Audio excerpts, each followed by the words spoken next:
fat scorpion.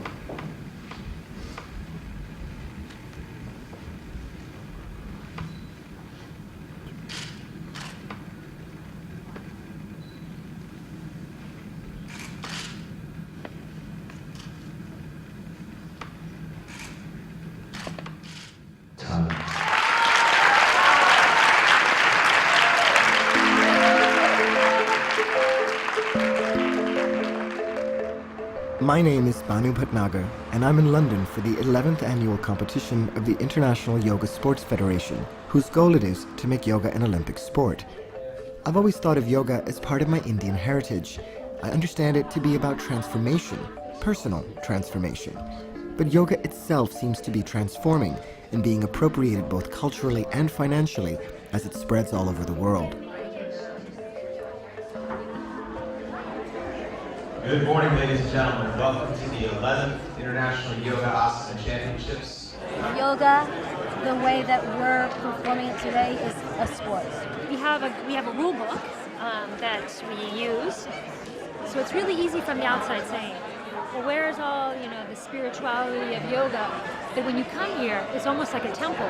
4 years ago, I was the only guy that competed for Ireland. Wow. I placed first, second, third, fourth by default. Right? But then this year I think it was 8 or 9 guys competing. Defending champion, huh? Yeah. 2013. Yeah. You're gonna hand the crown over this year. No, I'm gonna hold on to that thing. Are you? Actually, yeah. I don't like this spiritual enlightenment, I'm out of my body thing. I think the way there is through here. This is the mechanism. Representing the United States of America, Joseph and Simeon. It involves concentration, it involves balance, it involves strength, it involves flexibility and mental focus. And that's why I think yoga, especially the asana aspect of yoga, can be displayed as a competitive sport. In first place in the new International Men's Yoga Asana Champion, Mr. Zeb Homison. Not about getting up there and competing with other people and beating them. It's demonstrating that total present moment and finding it on stage for a 3-minute routine. Yoga as an Olympic sport represents just one way that yoga is changing in the modern world. Though I appreciate the physical beauty of the postures, I'm still not comfortable with the idea of yoga as a competition. It feels very far from what yoga means to me. So we're here at the yoga place in London. I used to live just down the street from here and used to walk over to practice my yoga about 6 years ago. I have good memories of this studio.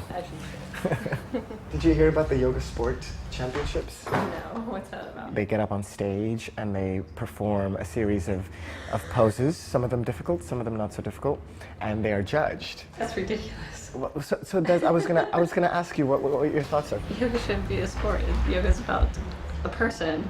It's about them looking within themselves, not being compared to other people.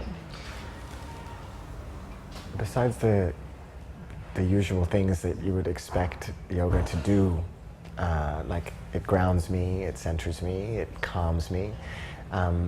It also reminds me that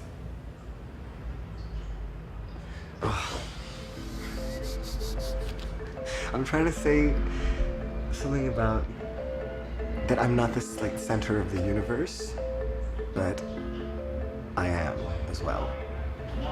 Yoga reminds me that if I just am, if I just concentrate on my breath, the problems that keep going around and around in my head, none of it is real, that none of it is true, and that it's just a fabrication, an illusion. Until I was in my 20s, I had no interest in yoga.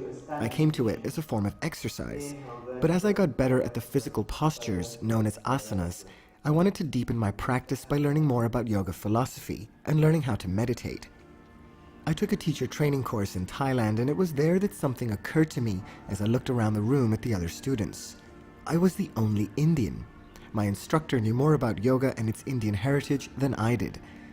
I do consider myself a mix of East and West, born in Sweden and having lived in India as a teenager. But my yoga teacher training made me think about yoga in the modern world. How is it changing? Does it belong to India? Does it belong to anyone? And does it even matter? Right arm comes over into your half wild thing. I think of London as my second home, and it's exploding with trendy hybrid forms of yoga. One of them, boxing yoga, mixes traditional boxing moves with a yoga asana practice. We don't use any Sanskrit, and we make it very accessible for people to be able to take just the physical aspect of it if that's what they want, or just the focus training if that's what they want. So to the shoulders, we've got about front, up, back. Voga is, well, voguing and yoga. Voguing originated back in the 80s in the drag ballroom scene, and I've fused the two together. It's a homage to voguing. It obviously isn't total yoga, it obviously isn't totally voguing. Gonna speed it up. I think we should all go out together tonight and then do a flash mob. Marcus Veda teaches rocket yoga. Rocket because, in the words of its San Francisco founder, it's yoga that gets you there faster. People are looking into more different forms of mind-body exercise and meditation, and yoga is just coming up and up and up because people realize it's good for the whole of you rather than just one aspect. Thank you for making it happen in the middle of London with everyone staring at you. Respect for carrying on through. I used to be a DJ for 10 years, and then everyone in every club, everybody's a DJ. And now I'm a yoga teacher and everyone's a yoga teacher, and it's the 21st century version of DJing.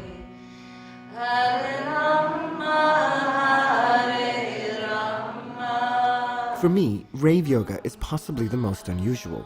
Traditional yoga mixed with rave culture, minus the drugs and alcohol. Nowadays, yoga is really about finding liberation or samadhi or bliss through your connection with others.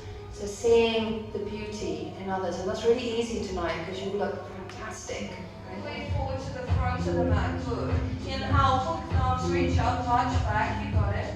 I think what we wanted to achieve with it is that we're building up, so it was very traditional vinyasa yoga, and then we sort of started to kind of get dancey with it, and then at the peak of it, in backbends, when you're feeling really open and energized, bring on the loud music and then everyone goes crazy.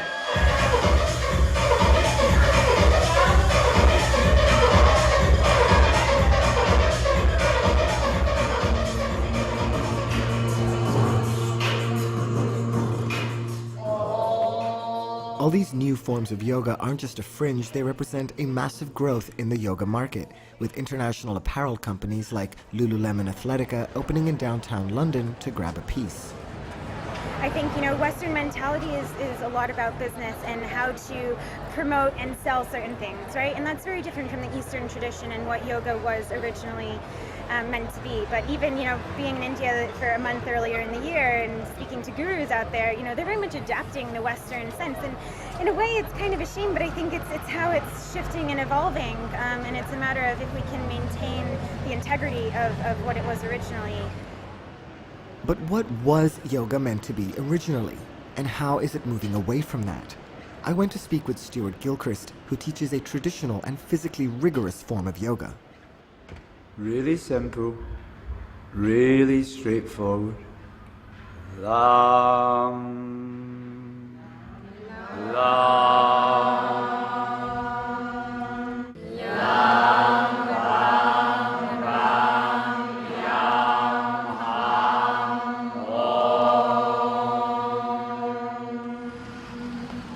Yoga is about life. It's not about flexibility or gymnastic prowess. It's about life. It's what we're doing here, sitting still in front of the highway. It's what you're like with your friends and your family. It's what you're like in the restaurant. It's how you are on the bicycle. It's how you are at your work every day with your colleagues. It's not just what happens in that studio for an hour and a half every day. It's off the mat. Yoga's all off the mat. I think I was brought up in one of the most violent upbringings you could possibly imagine. I was brought up to hate Catholics. I was brought up to hate Muslims. I was brought up to hate Jews.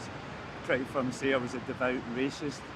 I had a very serious accident in my lower back, and I had a severe spinal injury, and I was pretty much immobilized. So it was Ashtanga that got me moving, and then that opened my eyes up to the broader picture of what yoga really was. Yoga is detachment from everything mental and physical, your possessions and your desires, your senses. Everyone's attaching the word yoga to their studios and gyms Yeah, and what have you. There's all kinds of hybrid yoga coming out, boxing yoga, cycling yoga, naked yoga, all kinds of stuff. What's your opinions on what's happening? I think the corporatization and the consumerization of yoga is abhorrent. It's become so much of a business, it's become so much of a profit, and I've been referred to as a revenue stream, or my USP, my unique selling point, was I'm a 50-year-old man with dreadlocks and a beard, and I've got a very thorough style of teaching. Studios found that interesting, so studios obviously wanted me on their rota. That was a really tough class. Because yoga is really about the mysteries of the universe, isn't it? We're kind of commercializing the mystery of the universe. Totally, yeah. Isn't that a travesty? Oh, absolute disaster. But what do we do about it? We keep teaching, and we keep teaching something more authentic.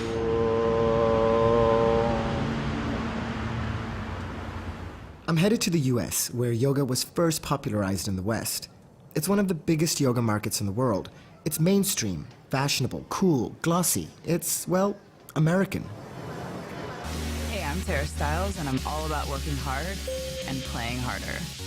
I apply the same philosophy to doing yoga, staying toned, and looking good. I believe in making my own rules and injecting fun into everything I do. Tara Stiles is symbolic of the modern transformation of yoga in America. She's created her own form of yoga, Strala, and has marketing campaigns with the W Hotel and Reebok. Join me as we forget about being zen and start getting fabulous.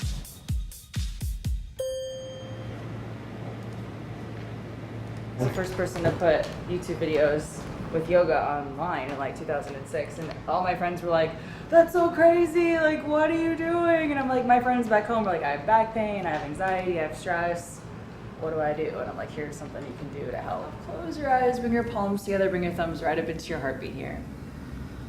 The New York Times described you as a yoga rebel. They did. Do you see yourself as a yoga rebel? So the whole rebel yoga idea, I think, really came out of the rebelling against the fact that it has to be in Sanskrit, or it has to be super serious, or it has to be a certain way. But if you look at the approach of what we are doing, it doesn't look rebellious. It looks very simple and soft, and it's all about ease and finding what works for you, and it's very soft. Okay, first time big, inhale up to your high lunge. And as you exhale, twist around your right side here, let your arms open nice and wide. You're quoted as saying, "Why be zen when you can be fabulous?" Is that correct? Is that a correct quote? Well, that was part of the W campaign. It definitely got everybody talking. Yes, it did. I mean, I think the point is to get everybody talking. It's like, being zen, I think, is... But isn't that the point of yoga? To be, like you said, connected with yourself? I would think being zen is fabulous, It's the same thing. But you didn't say that. You didn't say, let's be zen and fabulous. Sure. Yeah. Well, fine. I think it's changing the perception and speaking to the people that have had abuse from the yoga community. It's like, oh, you went in and they said, you're not zen today. Let me put a blanket over you. I mean, people have been like humiliated by the yoga community. So do you think there's a little bit of sense in the yoga industry of sort of holier than thou? Oh, hell yeah. Yeah. I'm not going to sit around and like complain about it forever. I just think it's more important to, help people to feel better. Like, so your thing is like stripping out, I don't know, the Sanskrit, the Indianness, the spirituality maybe, I don't know. Like, is that true? I mean, how would you? Well, I took the name yoga out of my company a couple years ago, nobody noticed. So it's just Strala. Yeah. But you teach yoga. Sure. So why did you take it out? I think it's a new definition, it's an evolution of yoga, I mean, who are we really answering to? Who are we ultimately answering to? India? Ancient yogis? Can India still claim yoga as its modern cultural heritage? Sheetal Shah of the Hindu American Foundation seems to think so. In 2010, they launched a Take Back Yoga campaign to raise awareness about yoga's roots. When you walked in, this is obviously Pattabhi Jois, who is considered, the father of Ashtanga. This is the Shiva section of the mandir. For a lot of yogis, he's considered like the supreme yogi, the master of yoga. Master of yoga. Yeah. Vande Gurunam Charanan Vinde Sandara Shita Swatma Subhava Bodhe Nishaya. Why does it matter that people should recognize yoga as a Hindu practice. Is that a fair thing to say? I like the term rooted in Hindu thought, because when you say it's a Hindu practice, it gives the impression that people have to convert. You know, your average person thinks of Hinduism as caste, cows, and karma, and they have multiple arms and multiple heads. What yoga espouses is this pluralistic view, you know, that anybody can do it. The same way that Hinduism has this pluralistic view of anybody can reach divine. What's happened is that people have forgotten that yoga means much more than just exercise. We have seen so many manifestations, I guess, of yoga, and we're seeing it in the kind of society we live in now. When does something stop becoming yoga? I think that a lot of the new forms of yoga, they're not yoga. America is great at like taking what it likes from different cultures and then just like making it its own. And I feel like that's a little bit of what's happened with yoga, like it's kind of made it into its own version of yoga. So who owns yoga? Nobody owns yoga. Yoga is for everyone. But with Hindu roots? It is definitely rooted in Hindu philosophy. I'm just like confused, because I'm a Hindu. I'm a Hindu by name and because of the way I was raised, and I believe in, you know, the general teachings of Hinduism, but I'm a very open-minded individual. But I can understand what Sheetal was saying. I really understood it, that a lot of what yoga teaches us is what Hinduism teaches us. They're the same thing. So I'm conflicted now because I want yoga to be a secular thing. The problem is, if yoga is seen as a Hindu practice, it might drive people away from it. I think it's the variety and diversity of yoga that makes it so popular. It fits the practitioner. Barstow, population 23,000. Halfway between Los Angeles and Las Vegas, in the heart of the Californian desert. It's an unlikely place to be doing yoga. But I'm not here to do just any yoga. I'm meeting the ladies of Praise Moves, a Christian alternative to yoga. And this is the very church my husband and I got married in. He never thinking he would be a pastor, you know. Yeah. I went to a yoga class in Kansas. Okay. And, you know, I couldn't do any of the moves. You know what I mean? It's such a workout. It is So hard, yeah. I came and I asked my husband, I don't want to offend you in any Yeah, way, yeah, yeah. you know, but I said, Dave, can I do a yoga class in Barstow? I know they have them. Can I do it? And he said, wait a minute. It all stems from a religious philosophy, you know, Hinduism, you know, which we're not. Yeah. And we respect you guys, but Sure. we're just not Yeah, Hindus, you know? absolutely, yeah. And so he got on the internet and he found this Lorette Willis Praise Moves where you do similar positions, but we quote scripture. Your body is the temple of the Holy Spirit who is in you, whom you have received from God. You are not your own. You are bought at a price. Therefore, honor God with your body. 1 Corinthians 6:19. And that's why we're thrilled to death. We have praise moves because we can take care of our bodies and learn scripture and get it in our mind. Bon is going to join our class today, so that's really exciting. It's definitely for men too. Super. Okay, we're going to start with Mount Zion posture. And let's roll our shoulders, okay, because we've been sitting for a while, huh? Let's try some movements of the arms too while we're here. Just get in. Nice movements back and forth. And then we're going to come forward, reaching down kind of like a windmill. Good. And it's good if we could all go the same way. The effective fervent prayer. The effective fervent prayer of a righteous man. Avails much. Avails much. James 5:16. James 5:16. I'm doing yoga poses while reciting biblical scripture. I don't have any problem with the exercise, but I find the whole situation rather odd. It looks and feels like yoga, but is it? Job 33:4. Job 33:4. We're certainly aware that it looks like yoga, you know. That's totally fine if people say that. But we believe yoga is a spiritual practice. And we're not doing that. Dear Lord, thank you. Dear Lord, I thank you. We can all pray too. We just thank you, Lord. That's really all we have to say. You're an awesome God, and we appreciate you giving us your word so we can move our bodies and stay healthy. The debate over whether yoga is religious isn't just limited to the walls of churches and temples in America. It's found its way into the courtrooms, too. All right, a group of parents in Encinitas, California, have their own warrior stance on free yoga classes being taught in their school district, saying yoga is a form of indoctrination. The parents in this room that don't want yoga taught and practiced in the Encinitas school district say that it cannot be separated from religion. Children were being led through sun salutation while being asked questions about why they were thankful to the sun. They were being asked to thank the sun for things. They were led in something called a namaste circle, where they were asked to acknowledge the light in each other. And what I found was that they were not at all talking just about exercise. They were talking about teaching children life skills based in yogic philosophy. That's almost a direct quote. Yoga philosophy is a very specifically religious philosophy. The big story here is that America has been sold a lie. Yoga is being marketed deceptively. Dean Broyles is a lawyer who represented the parents in their lawsuit against the Encinitas school district. Americans started to say, oh, I can adopt this as exercise because we like to be healthy. And they think that by removing the meditation and the Sanskrit terms that suddenly transforms yoga into a non-religious practice. But social science research has proven that just doing the poses and just doing yoga breathing is enough to cause spiritual transformation. So have you ever done yoga before? By accident. Actually, How is that possible to do that by accident? Well, it was just two moves, I think, in a P90 video. Okay, yes. That I realized later were I think one of them was a downward dog, and I think one pose was a warrior pose, and I realized later that those were yoga poses, and so I don't do that anymore. But do you call it yoga? It's just a pose, right?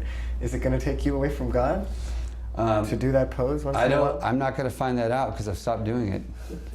But if you asked Hindus in India if yoga is religious, what do you think they would tell you? I think you'd get a mixture of answers, to be honest with you. Well, I think the vast majority would say yes, it is. Children all over Encinitas are spontaneously at birthday parties, playgrounds, at weekdays and weekends, getting into the lotus position, putting their hands in the jhana mudra, and meditating. It seems to me that Dean Broyles and the Encinitas school case is part of a larger culture war in America, and it's hard for me to see yoga dragged into that battle. Back in LA, my friend Karen invited me to her neighbor's 4th of July party, and I suspect Dean would have had a problem with what was going on there. It's my first July 4th in America, and I couldn't ask for anything better. It's like proper Americana. There's kids doing yoga. It's great.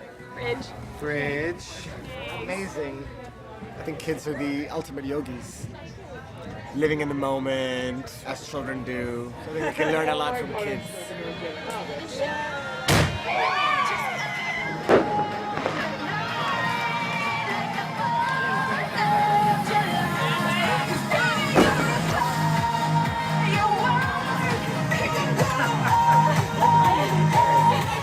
I love it.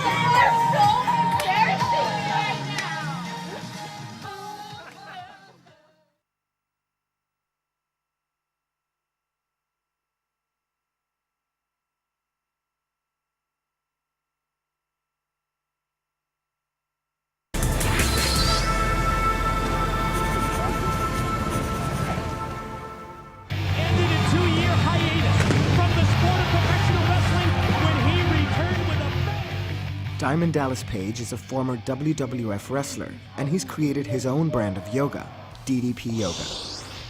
Flexibility is one thing. Core strength is a whole nother animal. 1, 2. Focus on your breath and lock it out. DDP Yoga, baby. It ain't your mama's yoga.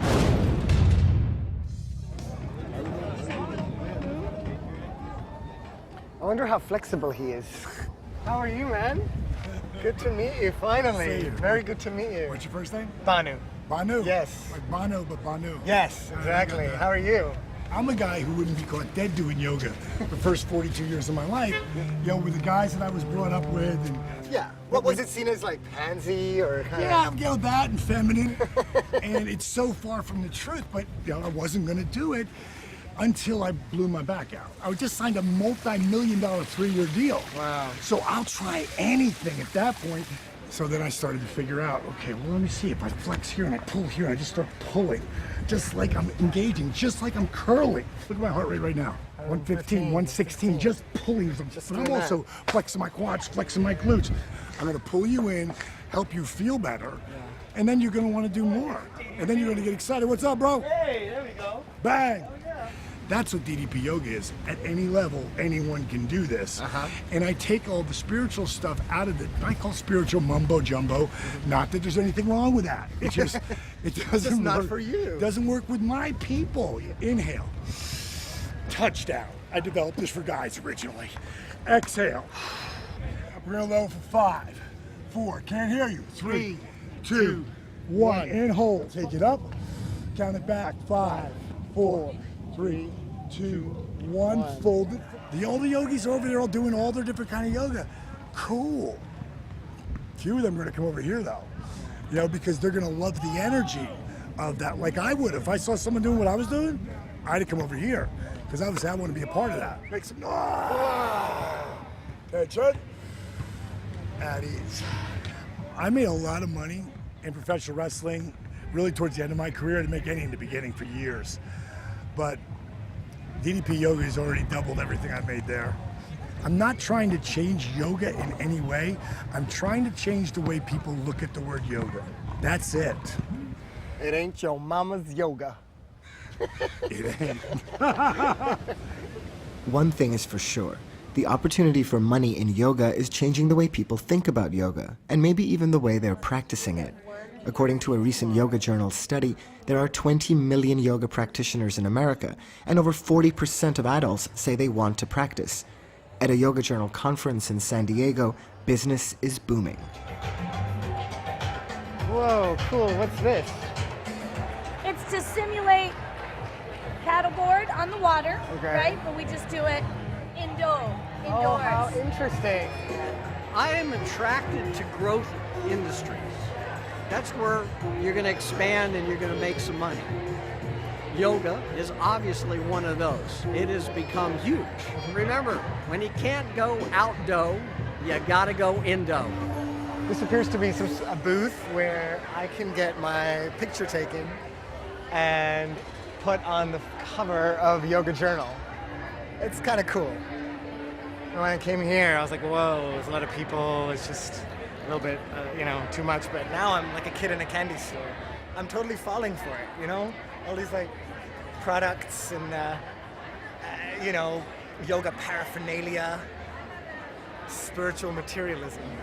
It's saffron, and we donate for every mat sold. We donate. There's people that they're not in this necessarily to make money. They're trying to spread the joy of yoga. But at the same time, for us to exist, we have to be a business. That was really good. As more and more people capitalize on the growth of yoga, that means being competitive in the business world.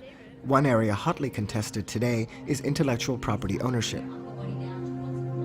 In the yoga world, the battle over intellectual property started in 2002 when Bikram Chaudhry tried to copyright his sequence of 26 poses in a heated room. Bikram is arguably one of the most influential and controversial names in yoga today, with over 900 affiliated studios around the world. He's facing allegations of sexual misconduct from former students and criticism over his efforts to copyright his sequence. Mark Drost is a former student who spent many years teaching at the Bikram School in LA. When he left to start his own studio, he was sued by Bikram. He sued us on many different fronts, many false charges, but the core of it, the goal of it, was to get us tied up in court on the issue of the sequence. And a summary judgment was won on our part to dismiss that idea because it's very clear that there is no such thing as a copyright protection for a yoga sequence in United States law. One company that successfully got a patent for its approach to yoga is YogaGlow, a leader in online yoga classes. They've patented the way in which their classes are filmed. Derek Mills is YogaGlow's founder. This is it. Very nice. This is where we hold our classes. We have this set up such that the camera is at the back of the room. And we wanted to create an experience that was not like a filming studio or recording studio. So is it the placement of the camera and the height Is that sort of relevant to your patent? Yeah, there are a variety of specifications. There's the camera placement, the height, the corridor, the details of the corridor, and there are other specifications as well. Okay. Do you know them off the top of your head? It's all right. I don't want to put you on the spot. It's fine. There's probably a lot of numbers involved. I leave that to the intellectual property attorneys. A lot of work goes into the entire class creation process to make sure that what people experience online is a high quality, safe experience. It's a look and feel that people have associated with Yoga Glow, and it's a look and feel that we certainly plan to protect. Last year, Yoga Glow did set out to enforce its intellectual property rights. They informed a competitor, Yoga International, that some of its yoga videos would be in violation of their pending patent. We received a letter from a legal firm who was representing an organization called Yoga Glow. The letter essentially said that we were in violation of their pending patent. It has come to our attention that Yoga International operates the website yogainternational.com, which streams online fitness classes that mimics the method and technique set forth in Yoga Glow's U.S. patent application, which is enclosed for your reference. The patent is pretty straightforward. I mean, they've patented putting a camera in the back of a yoga classroom, having an aisle down the center, which seems fairly obvious because without an aisle you wouldn't be able to see the teacher, and pressing play. And that doesn't seem to a lot of people like a particularly novel idea or something that's really worthy of an invention, which is what patents are for, protecting intellectual property rights of inventors. Are you trying to patent your own style of shooting a class now here at this organization? The truth is we've thought about whether it's prudent to seek to patent our own camera angles, because what happens if those get taken up? I mean, it leads to those types of questions. How do we know what's going to be left if we don't do it? What you would think would be the most important thing is, what is the quality of the teaching that you're giving? Are you doing something that's helping people, or are you doing something that's not helping people? But this doesn't even look at that. This is looking at what camera angle are you filming from. It's not even about yoga at all. It's really about this core business. But it has deep-reaching implications into what the future of yoga is going to look like. Yoga Glow has an impressive repertoire of classes and teachers, but owning a camera angle and stopping others from filming a certain way seems to me like it could prevent people from sharing yoga. And besides, people have been filming yoga this way for more than 20 years. I showed Derek a video of Patabi Joyce teaching yoga. That video was shot in 1993, clear central aisle. As you can see, obviously the mats are in a different place, but I don't see how that's different from your patent. So the mats are configured differently? Well, they are configured differently, but so basically what you're telling me is the difference is the configuration of your mats? Correct. With the mats facing, forward and, in parallel to the corridor, you are transformed, you're taken into the studio with real students. There may be other differences relative to But you can understand people saying, how is that an invention? Can you understand how people would ask that question? I would encourage you to go look at the specifications of the patent, because there are a variety of them. A few weeks after filming this interview, Derek published a blog post saying that Yoga Glow has forfeited its patent. However, he says they will continue to protect the look and feel of their online classes, which to me sounds like just another approach to owning yoga. Not everyone who's contributed to the evolution of yoga feels they need to protect it. Brazilian-born Dharmamitra is a respected yoga teacher in New York City. He's been practicing yoga postures for decades and has even created some of his own, offering them as a gift to the world. It's a pleasure to meet you. I'm busy doing my handstand practice. So my coins are one for you.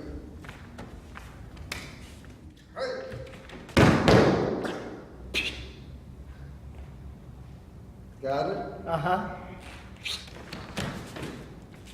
Oh.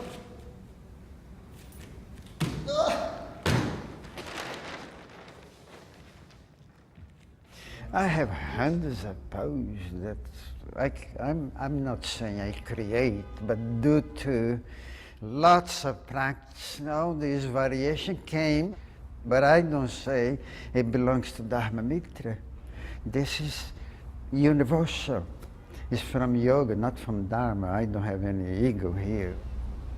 Ego is the second cause of pain and suffering. It's very difficult to escape it. Everything I do, I don't think is that perfect. You understand? I think here in this physical plane, it's impossible to do something perfectly. But of course, deep inside you have your good intention to do it perfectly and do your best. So that's the main thing. I don't care about the results. Now, hold on.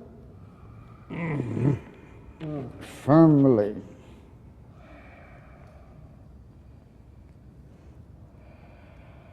Did you go to study in India, or where did you, who do you consider? I never been in India in my life.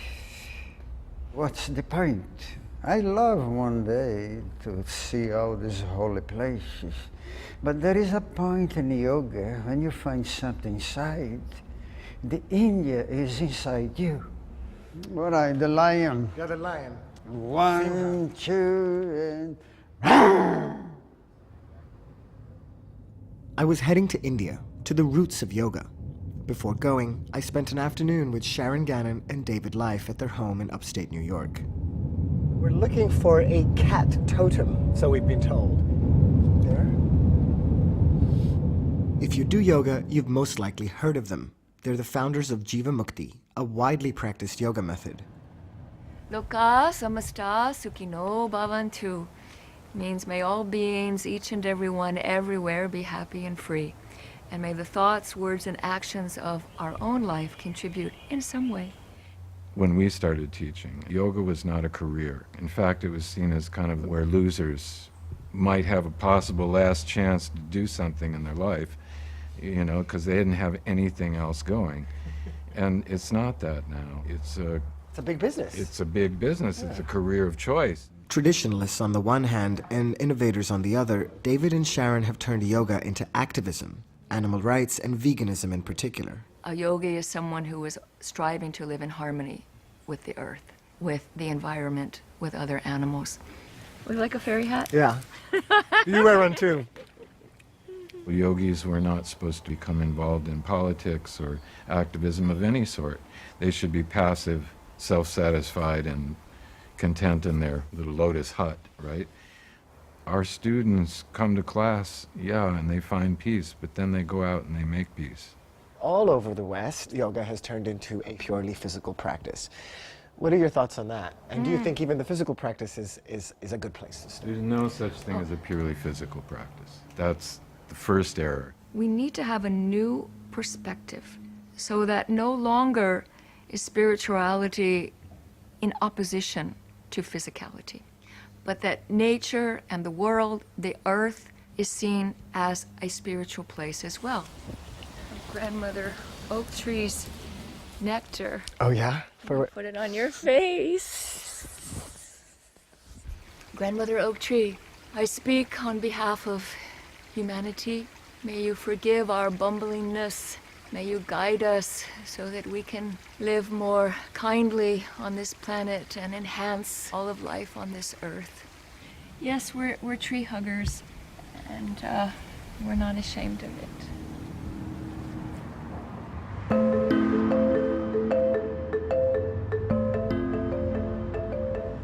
For many in the yoga community, India isn't just a country. It's a place to find yourself, to find wisdom, the birthplace of yoga. For me, India is all of those things and a part of my heritage. You would think yoga has always been popular in India, but like in the West, yoga has experienced a resurgence in recent years, and no one epitomizes that revival more than Swami Ramdev. He's a household name, and his yoga is a political one. He's an outspoken supporter of the nationalist Bharatiya Janata Party and Prime Minister Narendra Modi, who himself practices yoga and recently spoke about its benefits at the United Nations. योग हमारी पुरातन पारंपरिक अमूल्य then है. The BJP won a landslide victory in the last general election. Swami Ramdev was credited with bringing people out to vote. क्रांति से कहा जाए तो पहले योग क्रांति हुई, फिर उसके बाद हमने एक वैचारिक क्रांति हुई, क्योंकि एक विचार हमने करोड़ों लोगों तक फैलाया और परिवर्तन के लिए एक ज़मीन तैयार की, और उस चेंज के लिए जो हमने ग्राउंड तैयार किया था, उससे इस देश में एक राजनीतिक क्रांति भी हो गई, राजनीतिक परिवर्तन भी हो गया।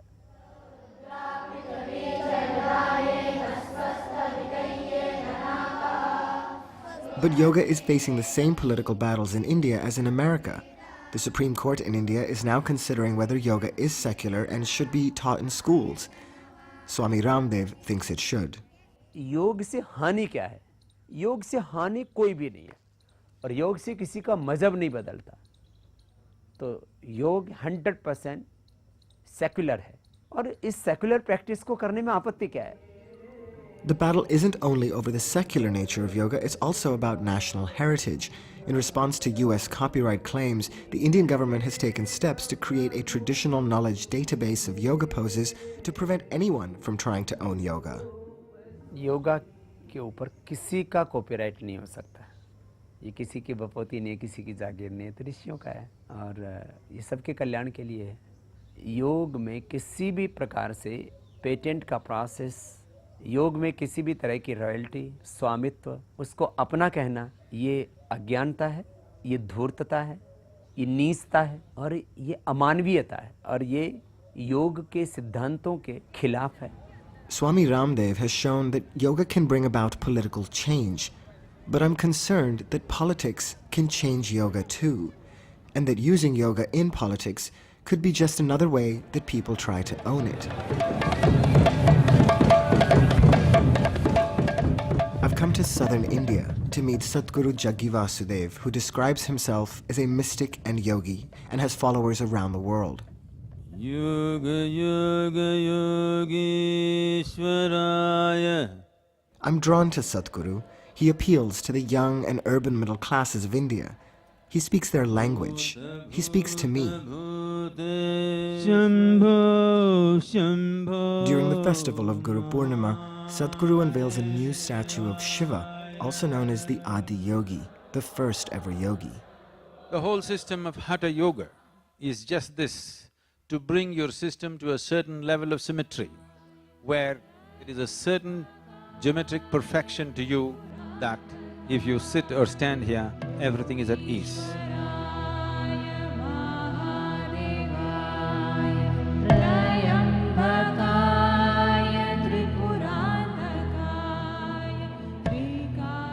How do you think India is changing today, and is that having an impact on yoga in India? See, it's not just India, the whole world. The moment human intellect starts asking pertinent, relevant questions, belief systems will start collapsing. They will look for something more sensible, more scientific, which appeals to their logic, and above all, something that works. So is that why you think yoga is becoming as popular as it is? Because or are there other reasons? It makes sense and it works. There's no other reason. There's a lot of innovation in yoga. Is that a good thing? Is that just part of the… That is the most painful part. Okay, explain that to me. You don't wear a garland for its thread, you wear it for your flowers. But there is never a garland without a thread. It is the most vital thing. So you can add whatever you want, but you don't distort the thread. You cannot do innovations in the fundamental dimension of yoga. But from your experience, you can add various dimensions to it without distorting the fundamental nature of what it is.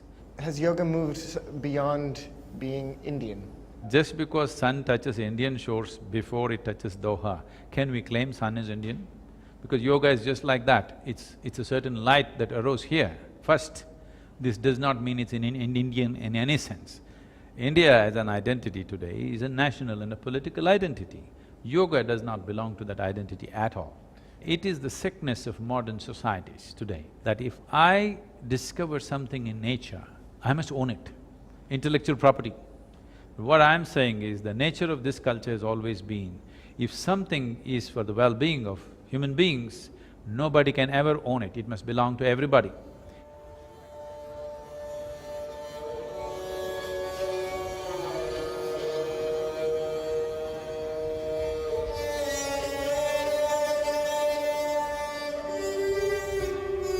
I agree with Satguru.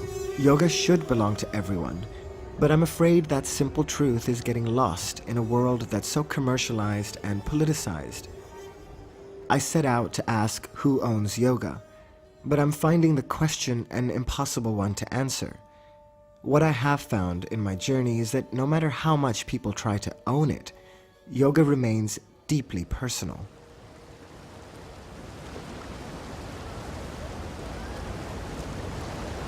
Yoga is all about intention. It doesn't matter whether you can stand on your head or you can do a handstand or something like that. It's the intention that you come with to the mat. And so the intention that you come with to the Ganges or any other place of faith or pilgrimage is a beautiful thing.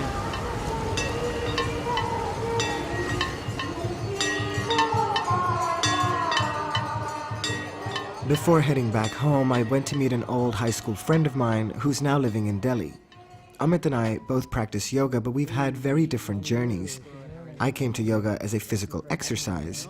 Amit came to yoga as a last resort. He's a recovering cancer patient who turned his life around when the doctors said there was no hope. He brought it all home to me. Yoga, meditation was such a key part of getting me mentally to the right place, to not only fight the disease, but to accept it, and then one step further to embrace it.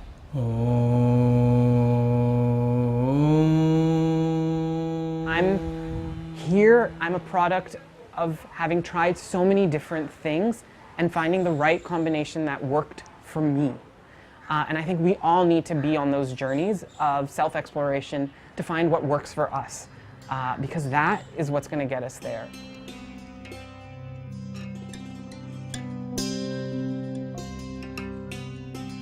I'm back in Doha, back to my life, working in a fast-paced newsroom and teaching yoga.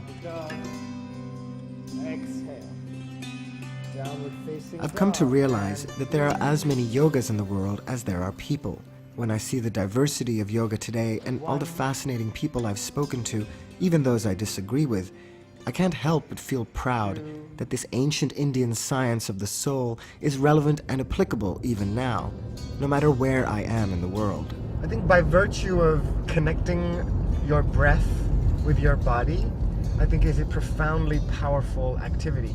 It sounds so simple, but I do try and live my life or see the world through yogic eyes.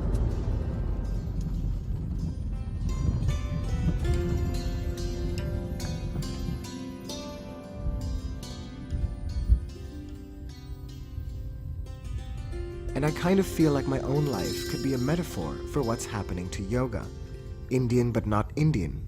Spiritual but not religious. And on that point, I feel that yoga has become a more spiritual undertaking for me, more so than before. But I'm coming to realize that my yoga journey is just beginning, and that journey is unique to me.